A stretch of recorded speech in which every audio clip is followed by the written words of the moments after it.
Thank you for tuning into the latest episode of the Splashcast, your go-to podcast for news and discussion in the world of sports. This show is produced by Creative Logic Solutions. Whether the project is big or small, let Creative Logic Solutions help bring your vision to life. Catch our latest episodes and stay updated with the world of sports by tuning into the podcast live on Mondays or catch the re-air on Dive Team Media Network, where you can also check out other Dive Team Media content. And we're back, ladies and gentlemen, pop locking it all. Welcome, ladies and gentlemen, to episode 231 of the Splashcast Monday Night Raw. If you're listening to the playback, we just had a really good mic check, and we had a really good Iceman conversation. Real mature. Not really a lot of shots. Iceman, Drake conversations. No, Drake, a lot of shots just between us. It was more of just a conversation of the history of the beef and all of those things. So it was a fun conversation. Y'all go back and listen to it or not, whatever. Just like, follow, subscribe. With that being said, listen to it all. Know, we are here with the basketball conversation. It is playoff season, but before we get to NBA, Norwood, where are we going first? Oh, we are starting with the ladies of the Atlanta Dream. They are currently 2-1. Yesterday was the first loss of the season to the reigning champs, a fantastic team in the Las Vegas Aces.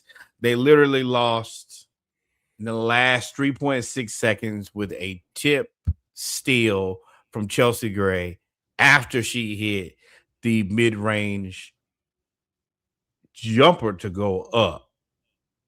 But this is a fantastic game. Vegas actually led through the first, second, and third quarter. Then in the fourth quarter, we scored 21 points. They scored 10 points. It was back and forth. It was a hell of a game. And we fell just a tad bit short. But remember, we are missing Ryan Howard, who I think is our second best player. And I think that she would have made a difference. But overall, I'm very proud of the girls. I think they did a fantastic job. And if you're not an Atlanta Dream fan, this is the time to get on the bandwagon. This team is going to be good this year. Bro, Asia's a monster, bro.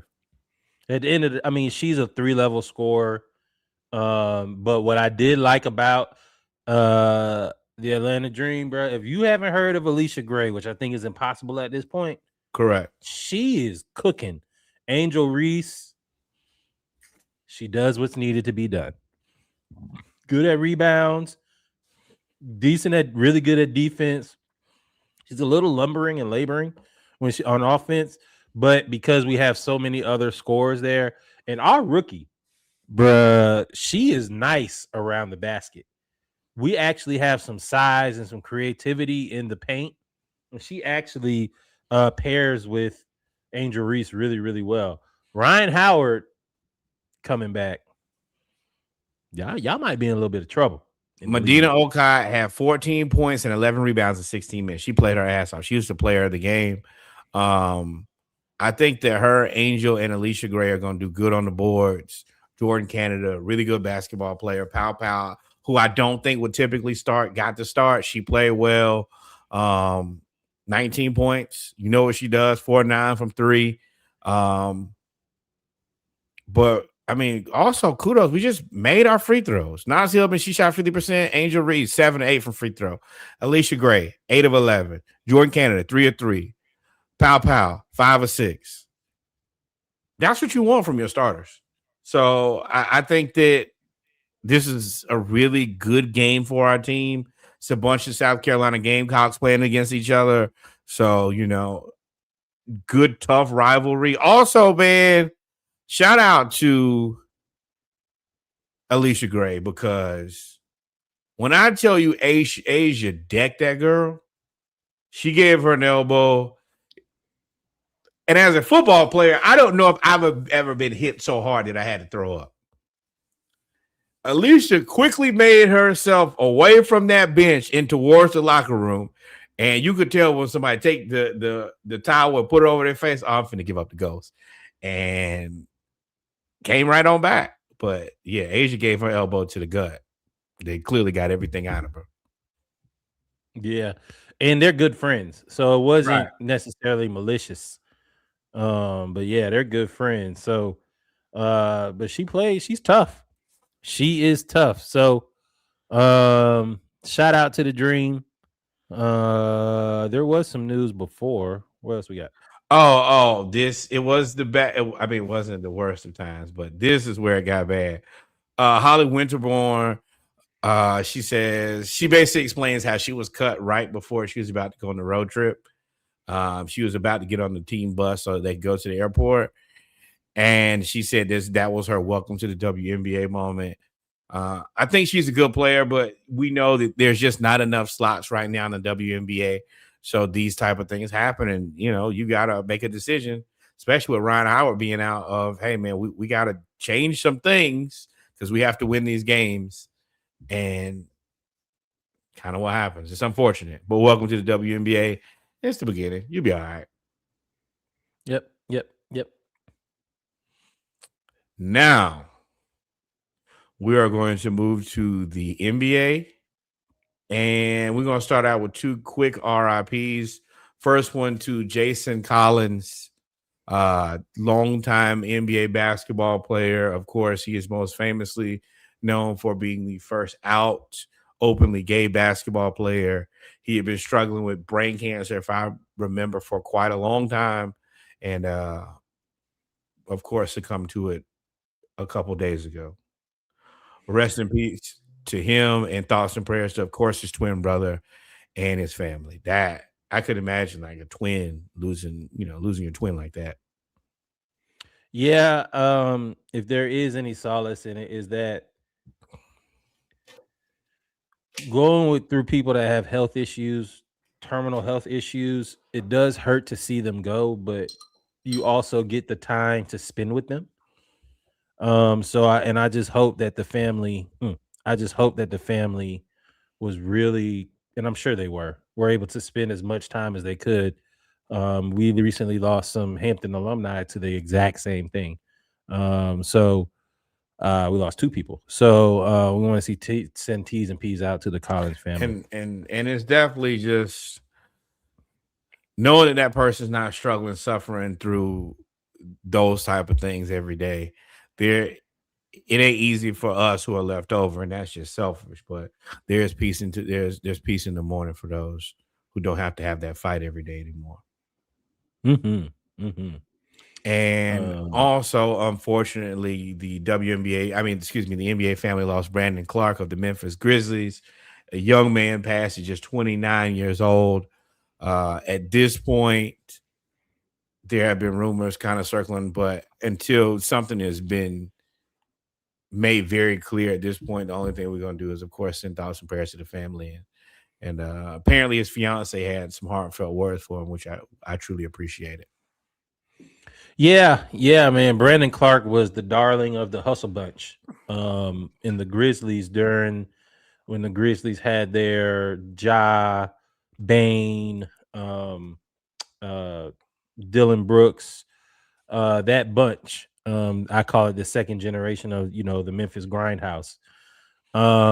He was the guy that came off the bench, and he had played really, really well. And again, we're not going to speculate anything, but remember, he was about to get his contract. I think he signed a contract for like $13 million a year, and then he tore his Achilles, and we never really heard back from him after that. So you never know what people are going through, man, when you put literally your entire life to get to a certain point and then something unfortunate happens.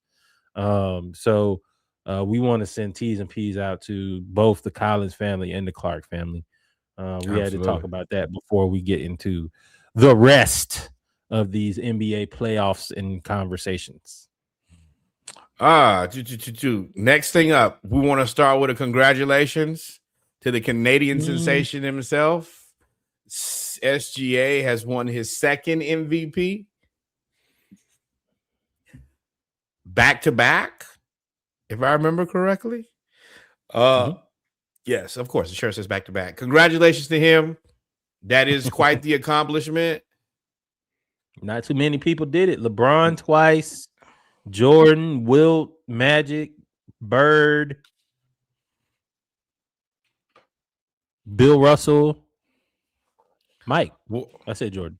Yeah. So yeah, that's about it. Congratulations. I will go to my grave saying this year that there is no way in hell that anybody else should have been the MVP other than Jaylen Brown. I think that to win the MVP and not lead the league in nothing is very interesting. Like I don't care about I saw Luka leads in this and Joker leads and everything else. None of y'all played with a team anywhere close to what the Celtics rolled out. Everybody else played with some level of Hall of Famer or All-Star or both.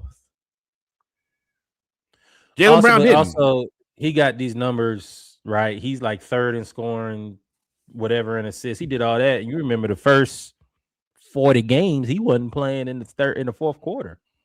Like they were talking about they were gonna break the record, then they got beat by the Spurs, and then kind of they came down to earth. Before like the first 20, 30 games of the season, he was playing 3 quarters a game.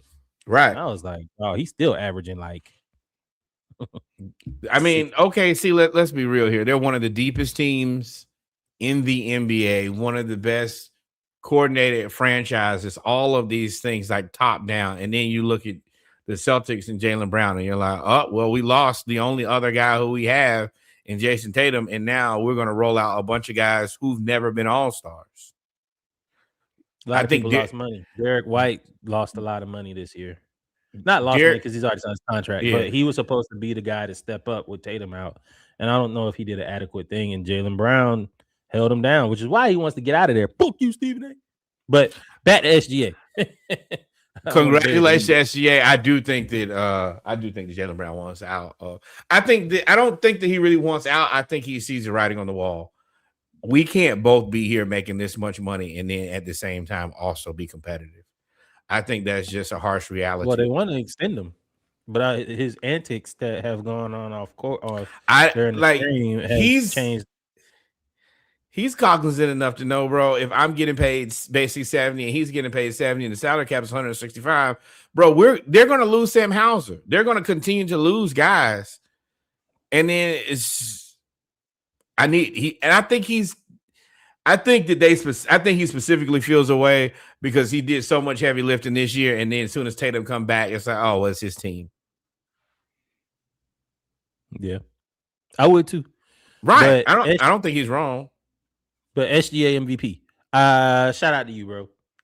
Yeah, you got your hands full because Victor Wembanyama didn't literally on a minutes restriction. Wemby was on a minutes restriction and still came in third and won Defensive Player of the Year without playing more than 30 minutes a game.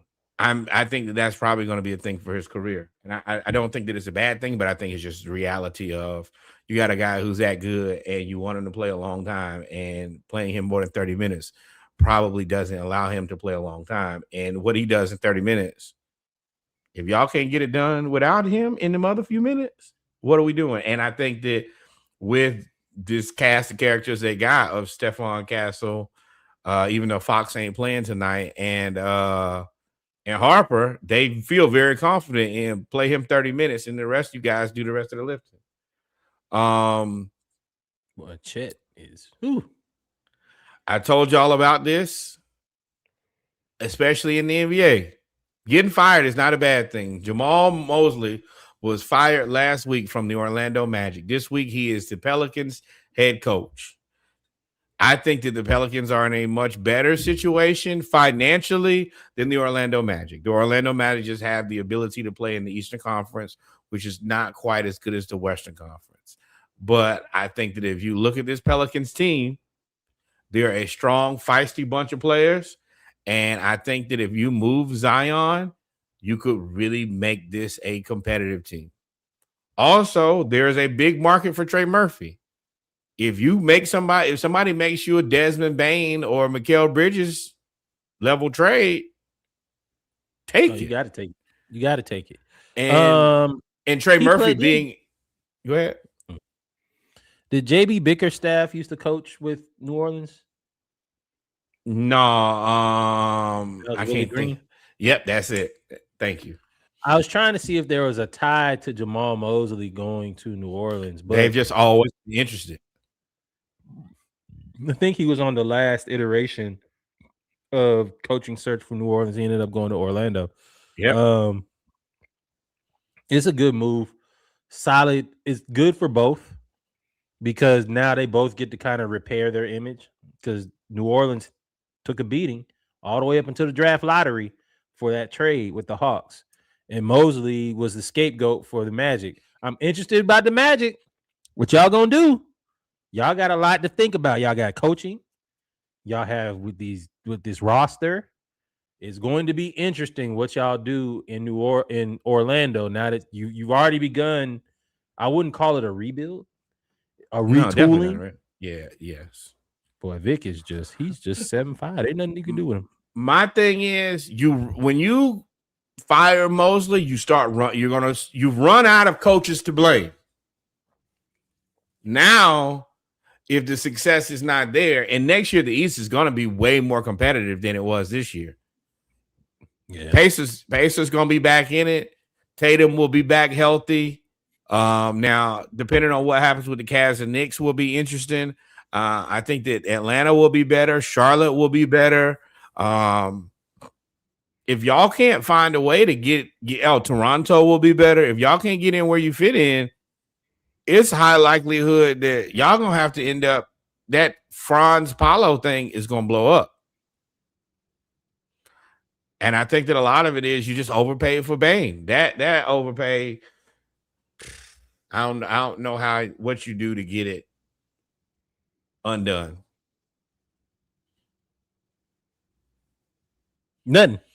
They're going Franz out of there. Franz to the Lakers. For what? I'm not trading him to the Lakers. I don't know. But Franz is out of Orlando. He's out of Orlando for sure. Maybe I'm Denver for something. They're gonna have to figure out where Denver don't have enough money. I don't think. Why? That Jamal Murray. I don't. Well, then you got Bane, Suggs, Black, and Murray. That's how many light skin guards you gonna have now? Trade them all. But yeah, shout out to Mosley though. Hold on. We did get a couple things from here. Number one, Sam Hauser, irreplaceable. No, he's not irreplaceable. But once you find a guy who you can really count on, you don't want to go you don't want to be looking for that guy every time. You ain't gonna hit on every one of them. Also, Zion stays. I think that this is a bad decision. I've told y'all since draft day that Zion is not an asset I would be linked to for very long. And I think that cost $40 million. And then you had him on the heels of his best contract. It is time to sell. Now, New Orleans ain't made the best decisions. But, I mean, if you got Derek Queen and you have Zion, they can't play together because neither one of them is 5 and neither one of them is a 3. And if you traded 2 draft picks for Derek Queen, then I don't know why you're going to have him be the 6th man. That don't make a ton of sense to me. That's not good asset allocation. And then finally, Sneaky says, why do we keep trying to ship Franz? Because Franz is the best tradable asset. The problem. Well, I think that they don't really fit together, number one. And I think that Franz is the player you can get the most back for. Yep. Update. De'Aaron Fox will be on the trade block at the end of the season.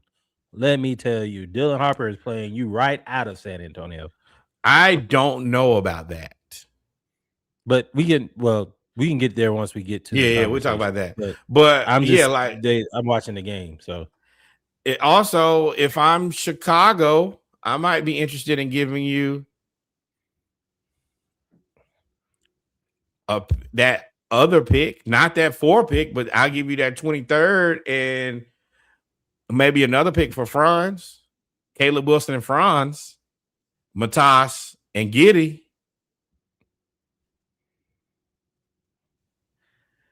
I think the Bulls have a lot of opportunity to finally be a decent team if they go in the mold of Toronto. Give me a bunch of guys who are like 6'8" who can kind of do a little bit of everything. And I think that Caleb Wilson is going to be a really good basketball player.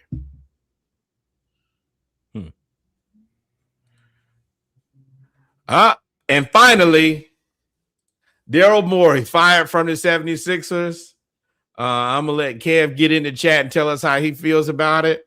I think that this has been a mixed experiment. It ain't been terrible. It ain't been great. It has been a long time. And I think that they also just finally had an opportunity to replace him with a guy who's better at the job.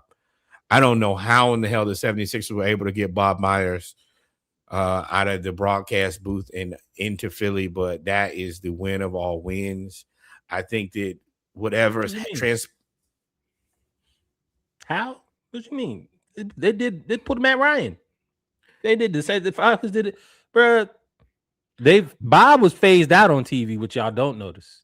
Like you didn't think about it now. He wasn't on TV as much as these openings started happening. But Bob is also a guy who, like, he could have had any job in the NBA that he wanted, including some that probably not available to most people.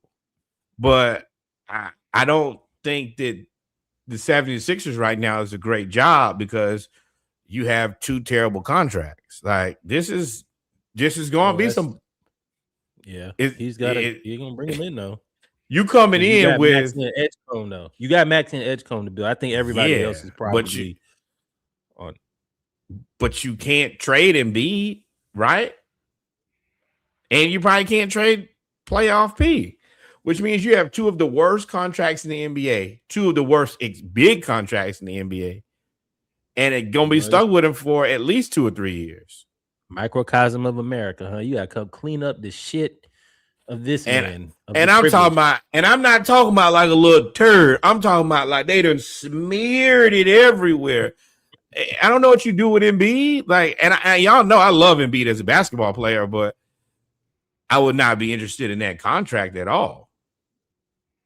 Daryl Morey, to me, is the epitome, not epitome, but really, really a good representation of you have to know people because your results don't really warrant why you keep getting these jobs. I think he built the Rockets. He was attached to James Harden. And to me, once the red flag of James Harden leaving and saying I'll never be with Daryl Morey and all of that stuff, that would have raised the red flag for me. Because but you also did get VJ Max. You got Maxey, who people thought was good. We didn't think he was going to be this good. And you got Edgecombe. Like, as much as bad he's done, and I would defer to Kev, but I feel like he's done some good and done some. He ain't just been slewing it. He just. Then he had a whole China thing. That was in Houston. That's what got him. That don't matter. Again, the whole China thing got him fired, and then he went and got, at the time, Joel Embiid. Like, that's a hell of a pivot once you get fired. Yeah. Resident Sixers fan, of course, Kev in the bag says Moore wasn't terrible. And I think that it just wasn't good enough, honestly. It just had gone on a long time and not been good enough. But I would have made him fix it. I would have made him stick with this shit. Because now he's better than what the Kings got going. Kings should be on the phone. Not stick with the shit. I mean, the thing about stick with it, he kept making it worse. Like you kept like you can't make it better, dog. If you're not gonna make it better, and I don't know what they do. I don't know what they do with all the old people. Like they got to get rid of the old people, and I don't know how they do that because they got massive contracts. I think that Bob Myers, I guess that's the part. I think that after the way that he left the Warriors thing, he looked like he was kind of done. Like, I've done what I needed to do here. I'm not signing up for the Sixers is a long-term job. This ain't taking over something that. So here's my y'all. Listen, for y'all that's watching, please get me a tinfoil hat. One of them two guards gonna be hurt next year. This next year ain't unless they go for it again, which I can't really see that happening in the East. This next year's a retooling year for them. Damn, Vic blocked the 3. Lord, yeah, he is an alien. And you got to think, I'm Chet, bro. I'm the alien here. Not anymore. Oh no, that was over with at that podium 10 years ago. But best of luck, I guess, to I'm not wishing you that either. To Daryl Morey. Kings. Y'all need to call Daryl Morey. As whatever he was, he way better than what y'all got going on. It is ghetto over there in Sacramento. And with that being said, we're moving right on in to here we go. Right here. Let's go ahead and clean up a couple things here. So for the record, me, I was right about every one of these picks. I picked every one of these right. Credit given, Reggie picked 3 out of 4 of these. Correct. I went the home team. You did. You said that. You go look at the tape. I said, hey, I know the Spurs are going to win this year. You did. But I'm going with Ant-Man. And Ant-Man played. Shout out. Listen, let's talk about this semifinals. Where you want to start? You want to start OKC LA? No. Let's go. Yeah. Let's go ahead and get the junk out of here. LA. Well. Okay. OKC is playing the Spurs in the Western Conference Finals. How they got there? They beat LA, smoked LA, killed LA. Now LA ain't have no Luka and Austin Reeves. What do you think about that series? Is really where I want to go, because that was the series. Remember, we ain't really podcasted since they talked about. They had the refs meeting in the middle of the court. They had LeBron. Basically, everybody being frustrated. How did you feel about that OKC LA series? LA, what did you expect? You don't have Luka. You're not that good, and OKC is better than you. Go home. Y'all season was over before it started. Y'all just did. Yeah, y'all overachieved, which is great, but we knew that the story coming into the Lakers was, what do they do at the end of the season with Austin Reeves and how much money he wants to be paid, and LeBron James. That's the only story that matters. You knew that y'all wasn't going to win no championship. Nobody expected that, anything close to that. So y'all figure that out. But how they lost was interesting to me, because they were leading at halftime like 3 of the 4 games. And then their the third team quarter, they was just getting. You don't have Luka, and then at the end of the day, OKC is also a deep team. So you don't have enough guys. You don't have the guys, and you definitely don't have enough guys. Even with Luka, I don't know if Luka gets you 4. Not on this team. He probably gets you 1 or 2 wins. But at the end of the day, they're just going to beat you because they're a good, deep, organized defensive team. Y'all didn't stand a chance. The only thing that like I said, we're going to watch next year, and we're going to watch this offseason and see what Luka does. I want to see what they do in LA with Austin Reeves. Luka comes back.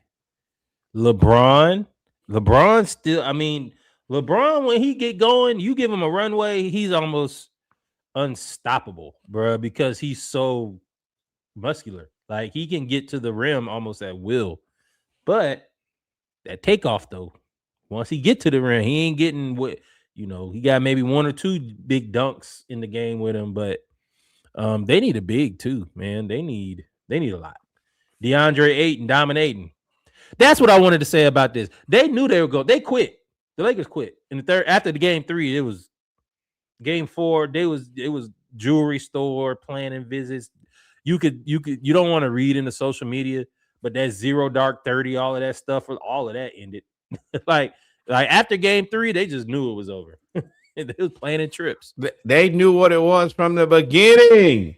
We can't. You think LeBron is one of the smartest, if not the smartest, basketball player in the NBA?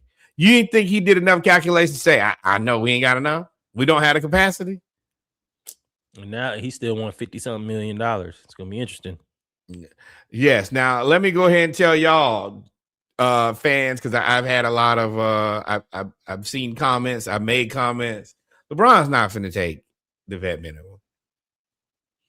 Nah. That goes against everything he stands for. And he is cheap. He ain't doing that. Y'all can wish, hope, wait, and wish like Jack Johnson. It ain't happening.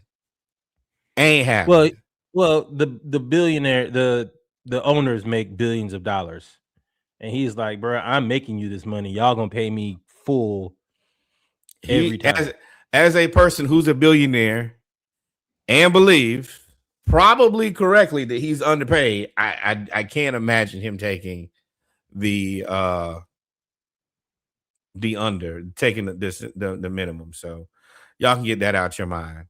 But that's it. OKC and next up, Timberwolves versus the Spurs. Yes, Timberwolves versus Spurs. Timberwolves, once again, y'all just don't have enough. I think this is probably the last year that Julius Randle will be a Timberwolf. I mean, I could honestly probably understand moving Rudy if you can get a decent replacement in return. The team. Let me jump in right. Let me jump in right here because I've been waiting on this. Get him out of here, Rudy. Get him out of here. Get him. Listen. I know you love him. He's good on defense. Blase. My man shot an air ball layup. My man was awful. Rudy, I've never seen somebody be so bad on offense your whole career. 10, 12, 13 plus years. Like, he is so bad. To be 7'3" and get blocked, I saw it the whole series. He was getting blocked by Keldon Johnson multiple times. Bro, Rudy, I think you probably are a good backup. I don't. You can't say that, man. He just buried Joker a series ago. He's an offensive liability, dog. He is awful. He is frustrating to watch. And the only person more frustrating to watch than Rudy, because you expect it from Rudy, is Julius Randle. Julius Randle. Bro. You are consistent. Every time you get to the playoffs, the first series, you're going to be good. And then you're going to be Julius Randle for Zion. Who says no?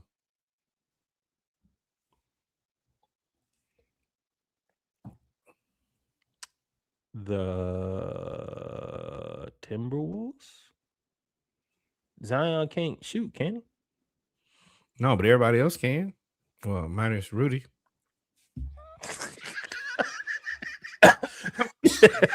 So my thing is, what do you replace Rudy with then?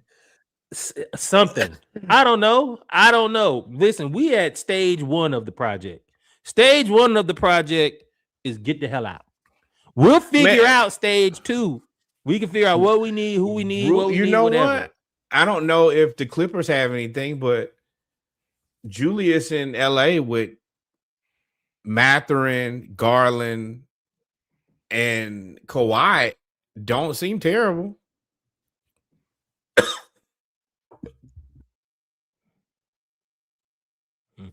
I don't know. I just know he got to get the hell out of Minnesota. Ant-Man was playing with 2 knee pads, a back brace, and then had to go take oxygen. I was like, bruh.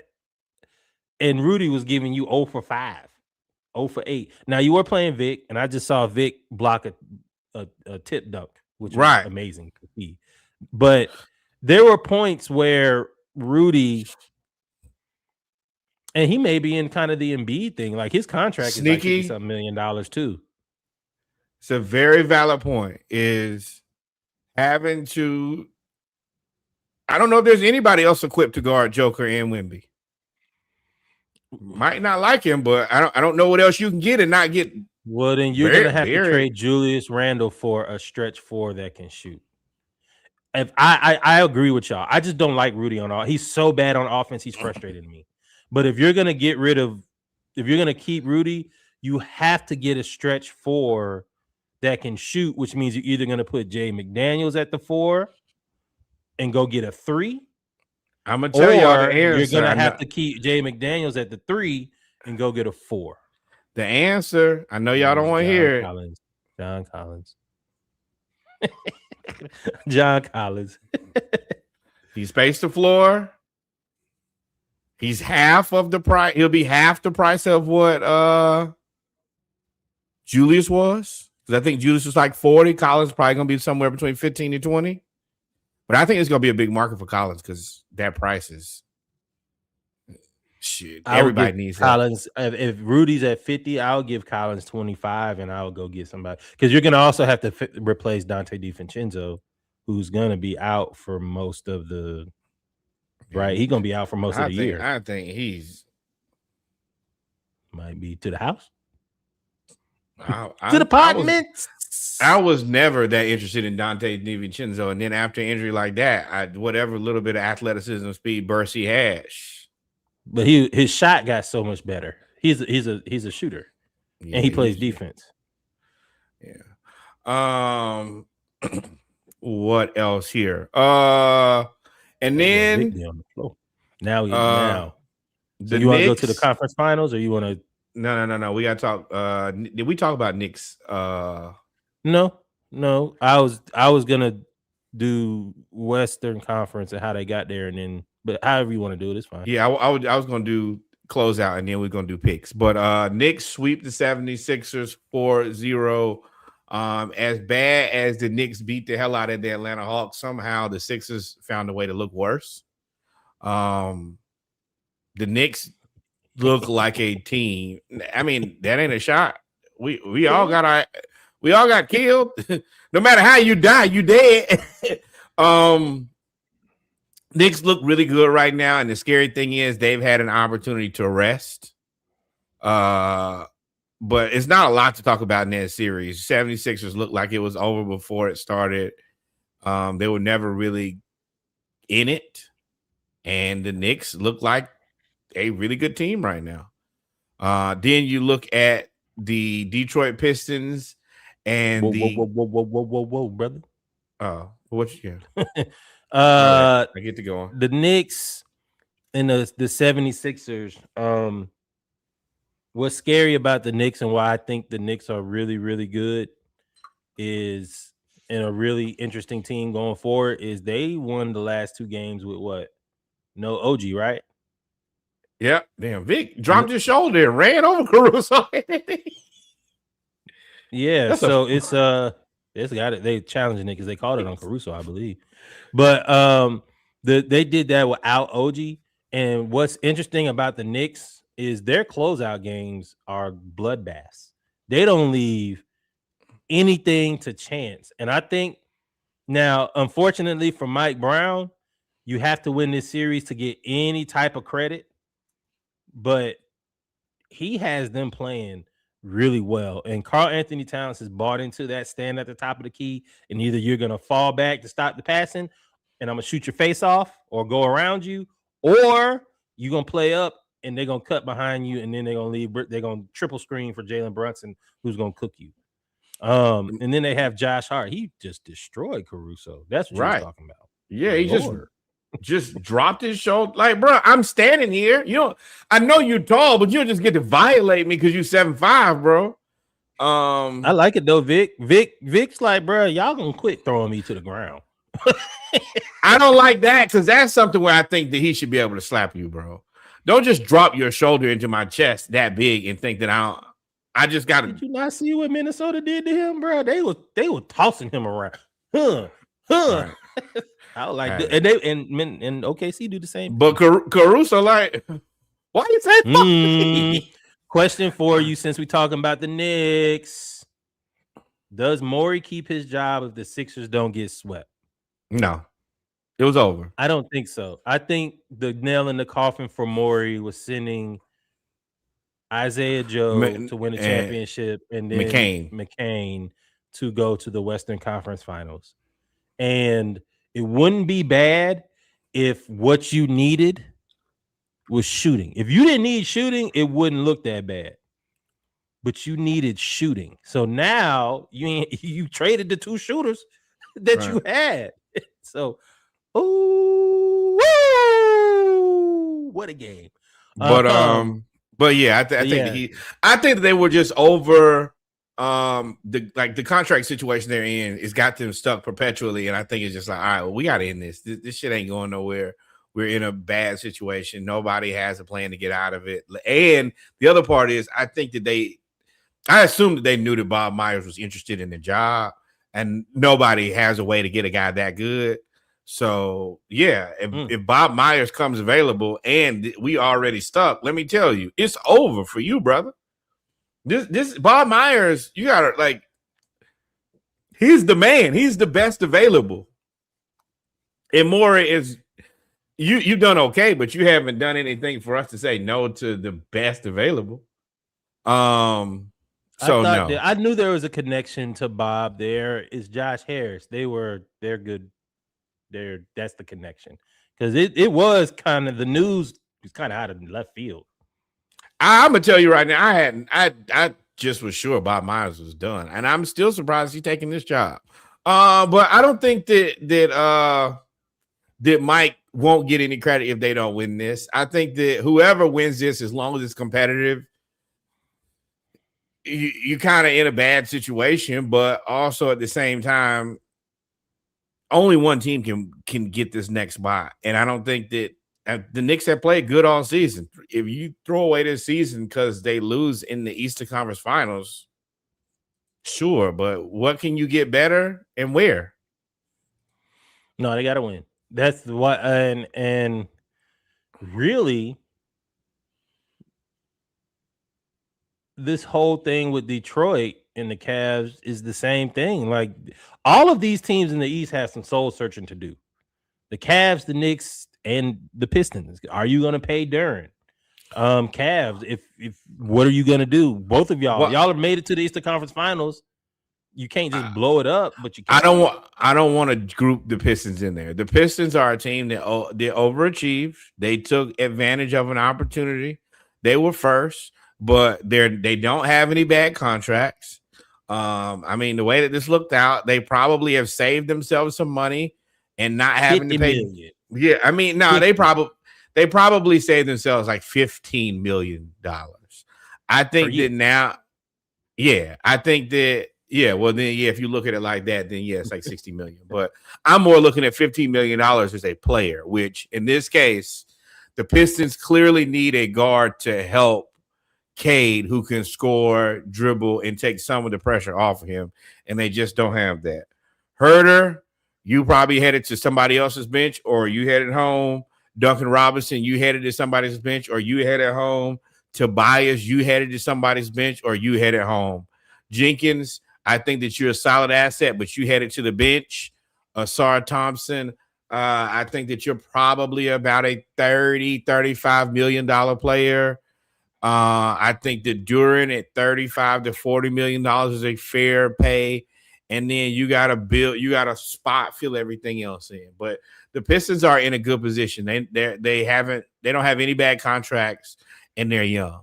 You've identified your point guard, your whatever you want to call Thompson, and then your 5 with Duren. You just got to fill in your spots in your bench. You need a 2, a 4, and a bench. And once again, it's another place where John Collins, if you want to take $15-20 million, you could be in the East, have an easier way to go, and space the floor. For the Pistons, I think they're going to lose. Oh boy, that'd be like the fight. I think he's out of there. Beats too. It's fine. Yeah, come on to Atlanta. Be Solomon Hill Part 2. No, because he ain't. I mean, SGA fouled out. He ain't that, like, he's good, but he ain't that good either. Like, Beef Stew, you're not really giving enough on the floor. You're really more like a bodyguard. Like, we just don't need those anymore. Like, you just got to find some. Your team got to be tough now instead of you finding an enforcer to go put somebody on their neck. That's just. What about the Cavs though? They got past them. The Cavs and the Knicks. Now they are in the same situation. We both need to win this game. Big up the Cavs, though. Oh, big up the Cavs. Congratulations. They did. This is what we kind of went into it expecting. We said OKC and the Thunder at the beginning of the season, and then we said the Cavs and the Knicks. OKC and the Spurs, and then the Cavs and the Knicks. So you have the teams in the West who are run really, really well and also have elite freak of nature players. And then you have the Cavs and the Knicks, who are the two most expensive teams in the NBA. You spend money. This is what you expect. You expect to be in the play for a championship. But these teams both need to win this series and win the championship, because at the end of the season, there's not a way for them to keep it all together. I see where they believe that I don't think that's adequate enough. Donovan Mitchell went crazy. He got you 39 on the brink of get 34 in the second half. Dime a dozen went berserk. James Harden, we called him Jimmy. Jimmy, this was the right team for you to go to, because you got a lot of people can do the heavy lifting when the game is on the line. It ain't no, you're not, you don't. And that's not the expectation. The other part is James Harden not on the this third. team. Yeah. Well, I'm talking about like just from a financial, you're the third option, third highest paid player. Yeah. It's supposed to be Spider. It's supposed to be Mobley. And then it's supposed to be James. Now, James did not play well enough. Any way you put it, he did not play well enough. It was shout out to you, steal of a contract, Jared Allen. Yeah. Because he been going. They figured out this play them together, but play them separately at the 5. And they, like Jared Allen, when he's by himself, goes crazy. Like, he be dunking on people. And then Evan Mobley, all of a sudden, he was shooting 19% from 3, and now he's at like 40, which in this series, which was amazing to watch. Which is what you got to have from a guy getting that. You're going to have to do, like, 40 is high, but you need to be mid-30s, and you got to be a guy who we can say, we give you the ball, you 8 feet tall, kill him. Aggressive Evan Mobley is fun to watch. Yeah, absolutely. He got a little bit more. He got a little bit more sauce in his game than I think that he wants to always use. And I think that he's also figuring out, like, I'm bigger than everybody. For me to be my best self, I have to kind of bully people. He's big, but it's like sometimes he don't know he's big. It's like, bro, that's the reason they paid you all this money. Every time they brought in Beef Stew or they tried to put Asar Thompson on him. Asar is a freak of nature athlete. Mobley was killing. Yeah, he was. Yeah, because he was Mobley so aggressive. Too. I was like, this is great. And Duran just disappearing in the playoffs was another thing. And it was like, and that's what we said in the preview of this series. I was like, bro, they gonna jump Duran. It's gonna be 2 of them, and they're gonna jump. Right. And that's the reason, number one, these Detroit fans, I'm in somebody's comments, and I said something about, because everybody's like, oh, don't pay Duran anything. And now they talking about Duran is not a good defender, all of these things. And I'm like, I see why athletes hate y'all, because y'all get knee-jerk. What did you expect me to do against Evan Mobley and Jared Allen? And me and Tobias ain't enough. He ain't nowhere near enough. Thank you. That was my point that I forgot. Hey, JB, you can't say shit to me about Tobias. I told y'all when he said that. I said, boy, that's going to come back to bite you. I mean, Tobias is really probably a 3. And that works when you're not playing against 2 monsters. But when it's Jared Allen and Evan Mobley, well, yeah, whoever. He's always played the 4. He's a stretch 4. He'd be decent in Minnesota. Yes, because they have Rudy at the 4. 5. You can do, at the 5. You can do a lot more when you have Rudy at the 5. But that would be a perfect. That's the type of player I was saying needs to go be the 4 for Minnesota. Is like a Tobias, right? But Duren is like, bro, I can guard one of them, but I surely cannot guard both of them. And Tobias can't guard none of them. And then after that, what we gonna do? We gonna put Amen as a guard, bro. And excuse me, Asar is a guard. Like he little robot.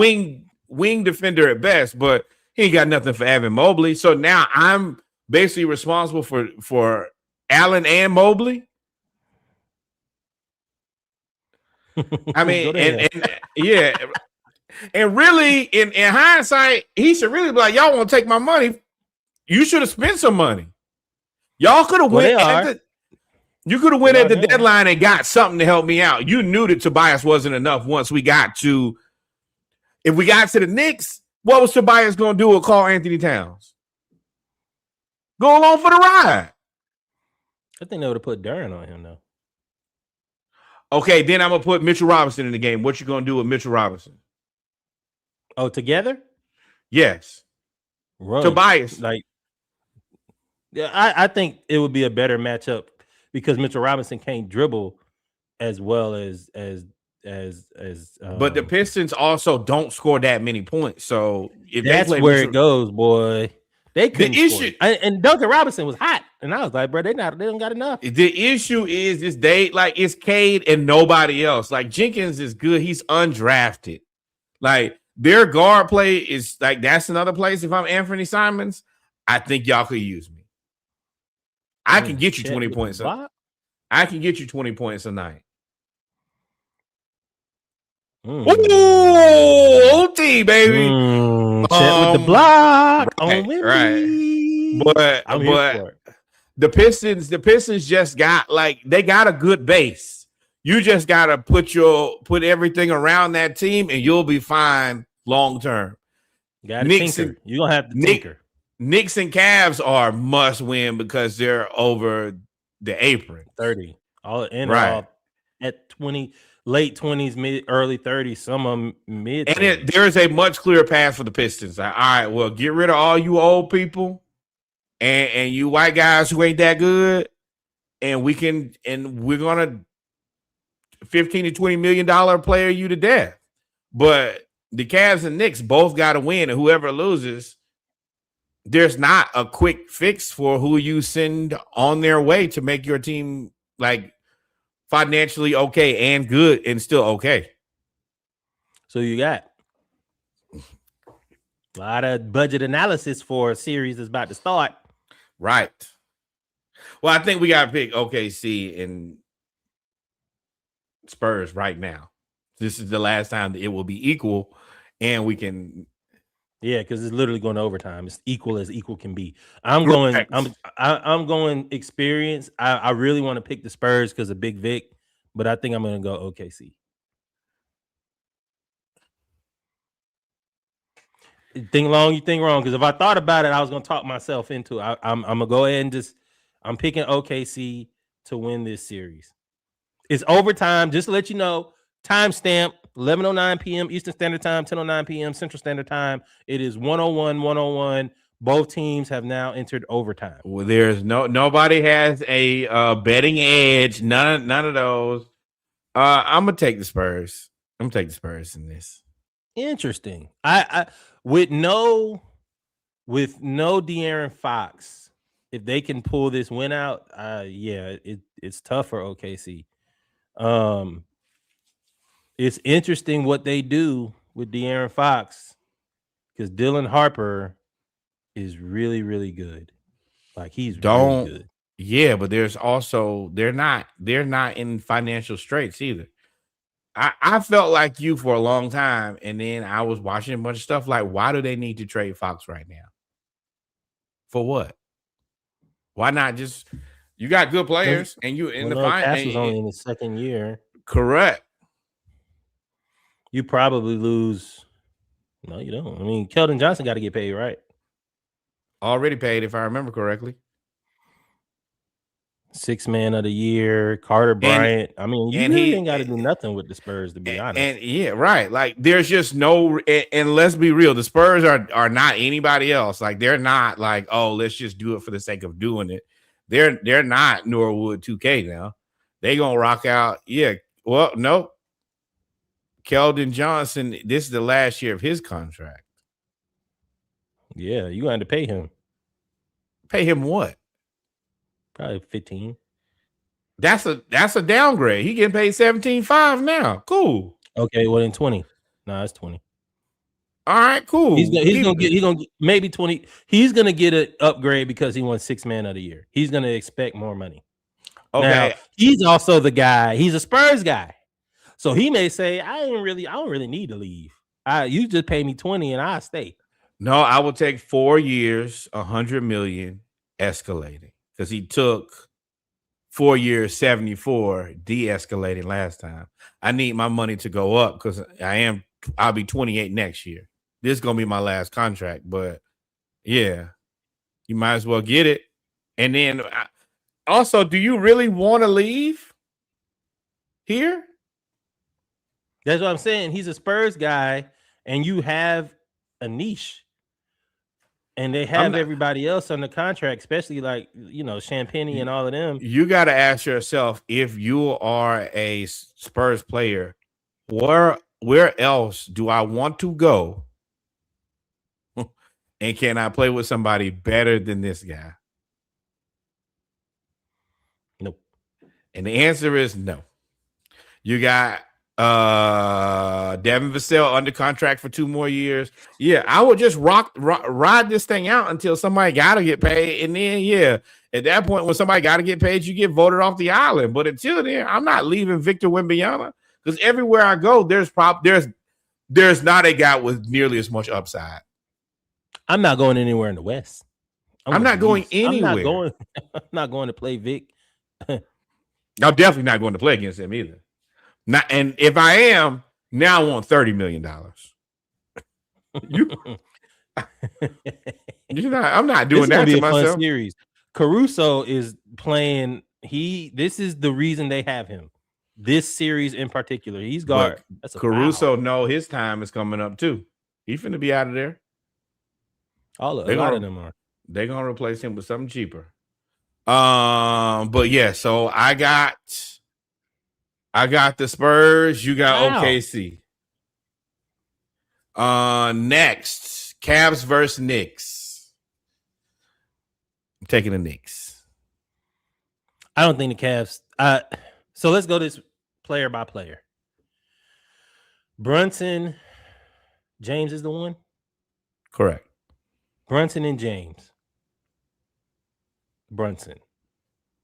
But it's going to be interesting because they both flail. 2. James don't really do that much flailing no more. OG Anunoby, if he's healthy, and Donovan Mitchell. That's a tough. No, I'm sorry. Josh Hart and Donovan Mitchell. Josh Hart and Donovan Mitchell. Yeah. Josh Hart has been playing out of his mind. He's going to limit Donovan. Donovan, I don't expect the 34-point second half from Donovan Mitchell in this series. Well, see, that's shout out to you, though, Spider, for getting out of the second round, though. But what I did tell y'all this is their success is wholly set on Spider getting 30+ points a night. That's the reason. I know you won't go player by player. I'm putting OG on Spider, because if I can put OG on Spider, then that means I don't think Josh Hart on James. Yes. You treat him, and then you treat him like Philly, and you put Brunson on whoever the starting 3 is. Max Strus. You put Brunson on Max Strus. That's what we talked about. And Brunson going on Max Strus. Strus, your whole job on offense is to never stop running. Never stop running. That's the only way that you're going to have to tire them out. You're going to have to tire Brunson out because he's going to cook you on offense. Strus low key was the MVP or the unsung hero, 6-man, whatever you want to call it, of the Eastern Conference semifinals because he got so many offensive rebounds. It was ridiculous. But also I'm starting Mitchell Robinson against Jared Allen. Yeah. Mm-hmm. So as long as Jared Allen is in the game, I want Mitchell Robinson in the game. I don't know about that. Karl Anthony Towns versus Mobley. Then I'm putting OG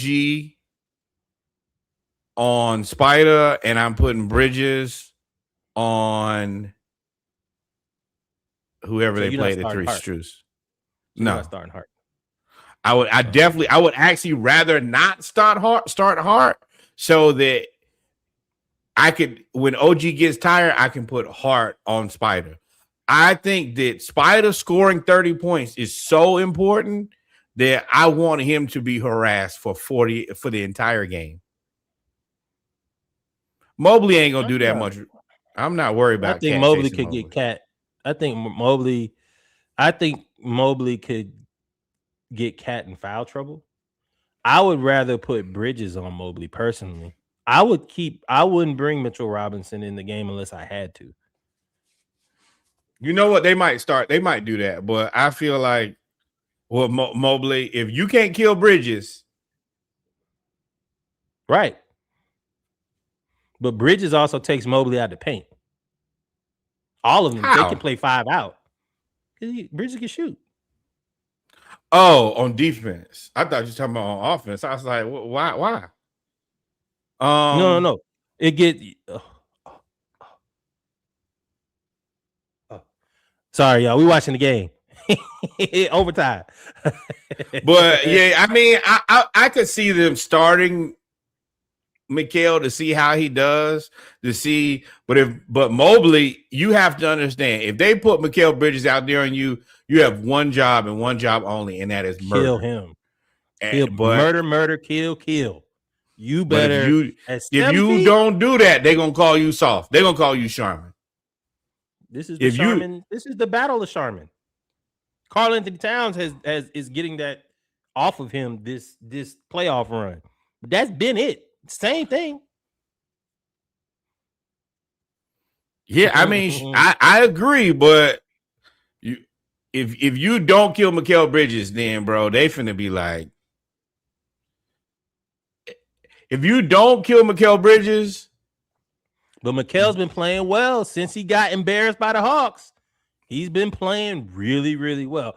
I just don't know if Cleveland has enough defensively to stop New York, and I think New York has enough defensively to stop Cleveland. My thing is if you cannot crush Mikal Bridges, then you're probably saying trade me. I already believe you to be an overpay. But if we can't put you in there to like dominate against Mikal Bridges, then you ain't. I mean, you're not enough of the big that we needed. I can't pay you $50 million to not kill a wing. Yeah, especially with Jared Allen getting you 27 and 12, 27. He ain't gonna be able to do that. I don't think he's gonna be able to do that either. But I'm not. But I mean, what I'm saying is when he does get you that is when Mobley's out. Right. When Mobley's out, Jared Allen just turns into a dominant center. I mean, I hate to say it, but it might just be like Jaren Jackson Jr. Bro, all of that looks cool. Oh my God. Victor Alien Wimbayama ain't hell no drug testing. Drug test. And if I was playing the game, I'd kick the damn game. Ain't no way in hell. Ain't no way in hell, bro. Kick the game. Reset. Start over. Whatever it is. Bro. 26.3 seconds left. And they were down 3. 26.3 seconds left. and Victor Wembanyama comes. He hit that Kyrie three. You know how you walking into it and just like, oh, I'm gonna hit this from forever away. He just happens to be 8 feet tall. It just reminds me of the Steph Curry versus Memphis 3, where he came down and just pulled up. That's what he did. Shout out to SGA dunking on Vic. Well, he ain't dunked on Vic, but who told me SGA fouled out? No, I did. He did. He had 5. They got him out of the game. I thought he fouled out. How did he hit? Ooh. And they knew it too. The whole bench just laughed as soon as he took the shot. They was like, "Oh yeah, this is good." Now you got to play defense. 26.3 seconds left. This is, we both picked. Man, I picked OKC. You picked the Spurs. Kev, that's some bullshit. If that shit happened and I'm playing 2K, I'm ready to go on to bed now. This shit over for me, man. This be the shit that will piss you off. On 22 shots. No, 32 points and 20 rebounds. On 20. SGA got 24 and 10. That's where you start basketball. That's where I start talking to the Xbox. Okay, you just didn't want me to win. Then fuck you. Then I'm going to bed. Okay, all right. The computer said it's over. Right. All right. I don't want all these games in a row anyway. I get it. Y'all want to win. Wemby is crazy, dog. All right, 20. We a live reaction now.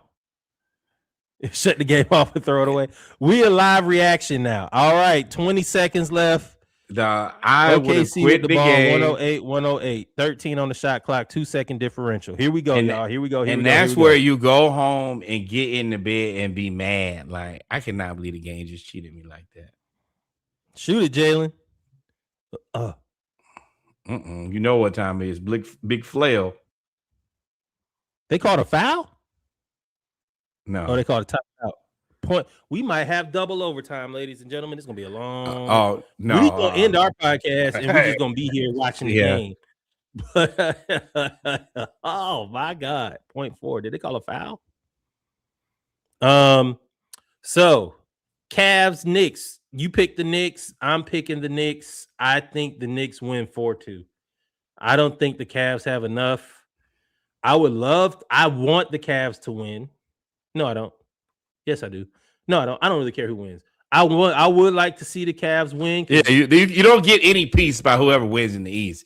You just hope that the West wins everything. You get more peace because it's less Cavs fans than Knicks fans that we know. So the Knicks fans are honestly not that bad, minus Nick. Nick ain't bad. Nick responds a lot. Nick talks straight. It's people like Joe piss me off.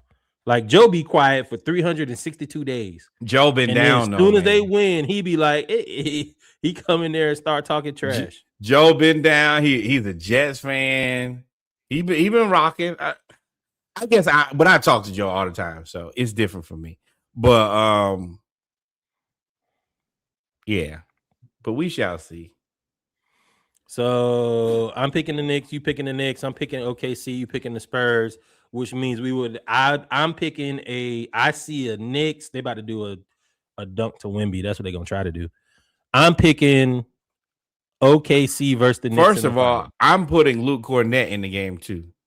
I'm running double. Somebody gonna get there. And they got Chet guarding the ball. Oh, they got it. Yeah. Oh, good block. You definitely double overtime, ladies and gentlemen. With that being said, we've come to the end.